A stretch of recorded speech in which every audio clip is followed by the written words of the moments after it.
Hello दोस्तों, your welcome to our YouTube channel Gopal Sharma show. इस video में दोस्तों हम बात करने वाले हैं आपके पर्यावरण अध्ययन सब्जेक्ट के बारे में। ऐसे स्टूडेंट दोस्तों जिनके पास पर्यावरण अध्ययन का सब्जेक्ट है सेकंड सेमेस्टर में, इस वीडियो में दोस्तों आपको इकाई 1 यूनिट 1 के दोस्तों आपको समझाया जाएगा कि आपको यूनिट 1 के अंदर कौन कौन से टॉपिक पढ़ेंगे।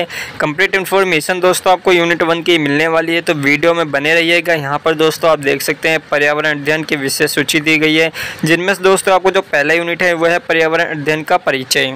इस वीडियो में दोस्तों हम आपके पर्यावरण अध्ययन के परिचय फर्स्ट यूनिट को अच्छी तरह से एक्सप्लेन करेंगे। हर एक टॉपिक की अच्छे से अच्छी इन्फॉर्मेशन देंगे, अच्छी तरह से बताएंगे, एक्सप्लेन करेंगे। तो वीडियो में दोस्तों बने रहिएगा। चैनल पे दोस्तों फर्स्ट टाइम विजिट कर रहे हैं तो चैनल को जरूर सब्सक्राइब कीजिएगा और बेल आइकन को प्रेस कीजिएगा ताकि आपको ऐसी लेटेस्ट वीडियो का जो नोटिफिकेशन है आता रहे।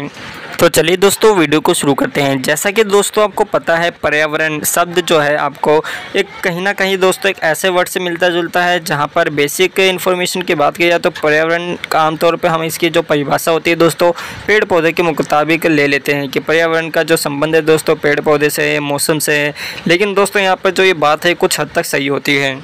21वीं सदी में दोस्तों जैसा कि आपको पता है 21वीं सदी में जो पर्यावरण का सुरक्षा है, पर्यावरण की सुरक्षा जो टॉपिक है दोस्तों दुनिया के समस्त देशों में बात कही गई है कि जो पर्यावरण की सुरक्षा इसको लेकर दोस्तों हर एक देश चिंतित रहता है, क्योंकि दोस्तों पर्यावरण से हर एक चीज़ रिलेटेड होता है। चाहे आपका जीव विज्ञान हो, रसायन विज्ञान हो, भू विज्ञान हो, हर एक शास्त्र में दोस्तों आपका जो रिलेटेड है वो पर्यावरण से संबंध रखता है। यहाँ पर दोस्तों आपको बताया गया है कि जो पर्यावरण होता है इसमें पर्यावरण की जो सुरक्षा तभी संभव है जब उस विषय में जागरूकता फैलाई जाए। अगर दोस्तों पर्यावरण अध्ययन के बारे में आपको कोई इन्फॉर्मेशन नहीं रहती है तो किस तरह से आप इसके जागरूकता को फैला सकते हैं, इसी के बारे में यहाँ पे लिखा हुआ है। इसकी डेफिनेशन की बात की जाए तो दोस्तों नीचे यहाँ पे लास्ट वाले पैराग्राफ में बताया गया है कि जो पर्यावरण शब्द है, एनवायरमेंटल शब्द है, ये फ्रेंच भाषा के एनवायरमेंट शब्द से बना है जिसका अर्थ होता है घिरा हुआ या घेरना। इस प्रकार दोस्तों जो पर्यावरण का शाब्दिक अर्थ हो गया वो हो गया हमारे आसपास का वातावरण जो पृथ्वी पर जीवन चक्र को संभव बनाता है। ये था दोस्तों आपके पर्यावरण अध्ययन के बारे में कि पर्यावरण क्या है, इसके बारे में आपको डेफिनेशन यहाँ पे दे दी गई है। अब दोस्तों बात करते हैं इसके पर्यावरण अध्ययन की प्रकृति के बारे में कि पर्यावरण की जो प्रकृति है दोस्तों ये बहुशास्त्रीय है। बहुशास्त्रीय का मतलब ये है कि जो पर्यावरण है, जो एनवायरनमेंट है दोस्तों, इसके अंदर हम कई टॉपिक्स पढ़ते हैं जैसे जीव विज्ञान हो गया, भूगर्भ विज्ञान हो गया, रसायन शास्त्र, भौतिकी, अर्थशास्त्र की, समाजशास्त्र, स्वास्थ्य, मानव शास्त्र, अर्थशास्त्र, सांख्यिकी, कंप्यूटर और दार्शनिक पर्यावरण अध्ययन के ये बहुत शास्त्रीय प्रकृति है। यहाँ पे दोस्तों आप पर्यावरण के अंदर ओजोन परत के बारे में पढ़ते हैं, इसके जो ऊर्जा संसाधन होते हैं उसके बारे में भी पढ़ते हैं, जैव विविधता के नुकसान के बारे में पढ़ते हैं, साथ ही साथ इसके जो पारिस्थितिकी तंत्र होते हैं उसके बारे में भी इससे पर्यावरण अध्ययन में पढ़ेंगे। ऐसा दोस्तों इसलिए कहा जाता है क्योंकि पर्यावरण के जो प्रकृति है बहुशास्त्रीय है। ऐसा इसलिए कहा जाता है क्योंकि इसके अंदर ऐसे कई सारे शास्त्र आ जाते हैं, कई सारे इसके विभिन्न अंग आ जाते हैं, जिस वजह से दोस्तों इसके बहुशास्त्रीय प्रकृति कही जाती है। जैसा कि यहाँ पे आपको बताया कि इसके अंदर जीव विज्ञान आता है, जैव विविधता आता है, सुरक्षित वातावरण आता है, इसके अंदर स्वच्छ एवं ताज़ी हवा, इसके अंदर प्रदूषण, ऐसे कई सारे टॉपिक्स होते हैं जो पर्यावरण के अंदर पढ़ने को हमें मिलते हैं।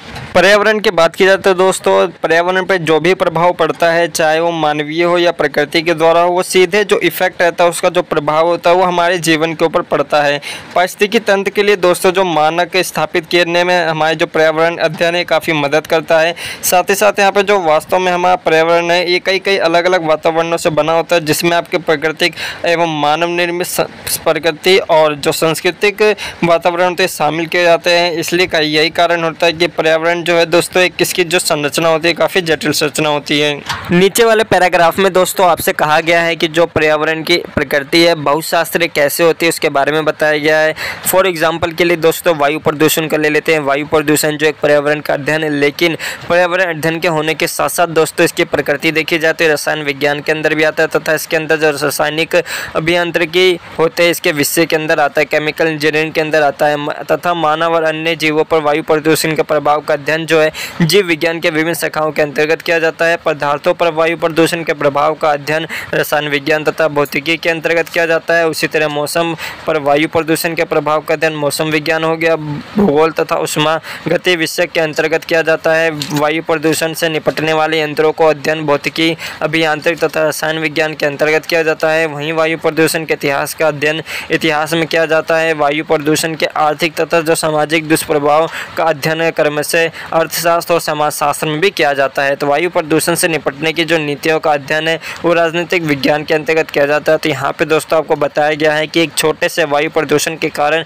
जो पर्यावरण की प्रकृति किस तरह से बहुत शास्त्रीय हो सकती है। यहाँ पे दोस्तों आपको बताया गया कि जो पर्यावरण अध्ययन है मूलभूत एवं अध्ययन रूप से प्रौद्योगिकी रूप से किन दो तत्वों में या किन दो इसकी जो प्रकृति वो शामिल होता है। जीव विज्ञान हो गया, वनस्पति विज्ञान हो गया, बायोकेमिस्ट्री हो गया, बायोटेक्नोलॉजी हो गया, आदि हो गया, भौतिक विज्ञान, रसायन विज्ञान, भू विज्ञान, मौसम विज्ञान, इसी तरह पर्यावरण प्रतिरूपण, प्रबंधन एवं जागरूकता, इन सभी से दोस्तों इसका जो प्रकृति वो यहाँ से संबंधित होती है। अब यहाँ पे दोस्तों नीचे आपको बताया गया है कि अर्थशास्त्र एवं पर्यावरण में क्या रिलेशन है, किस तरह से पर्यावरण जो है वो अर्थशास्त्र से जुड़ा हुआ है। यहाँ पे दोस्तों जो अर्थशास्त्र है कहीं ना कहीं पर्यावरण के एक दूसरे के विरोधाभासी माने जाते हैं। विरोधाभासी का मतलब दोस्तों ये होता है एक दूसरे के उल्टे। इसका मतलब ये है कि दोस्तों अगर आप किसी देश का आर्थिक विकास करना चाहते हैं पर्यावरण संतुलन को साथ लेके, तो ये कहीं ना कहीं काफ़ी संभव नहीं हो सकता है, क्योंकि दोस्तों अगर आप अपने किसी भी देश का आर्थिक विकास करते हैं तो कहीं ना कहीं पर्यावरण को नुकसान तो पहुंचता ही है। इसी के लिए यहाँ पे आपको बताया गया कि जो पर्यावरण है वो अर्थशास्त्र से किस तरह से रिलेशन है,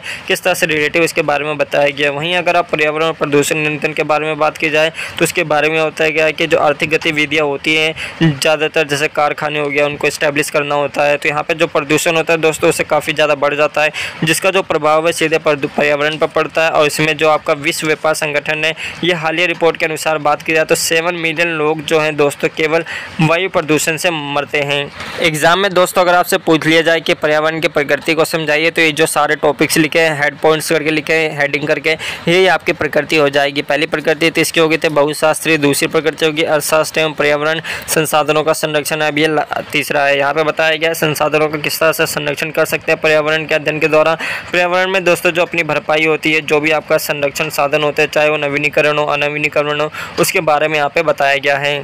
पर्यावरण में या पर्यावरण के संसाधन की बात की जाए तो दोस्तों यहाँ पे पर्यावरण के संसाधन के रूप में यहाँ पर वायु, जल, खनिज, आवास, भोजन, ये सारे के सारे संसाधन दोस्तों पर्यावरण के संसाधन है। पर्यावरण के संसाधन को दोस्तों दो भागों में बांटा जा सकता है। पहला है नवीकरणीय और दूसरा है अनवीकरणीय।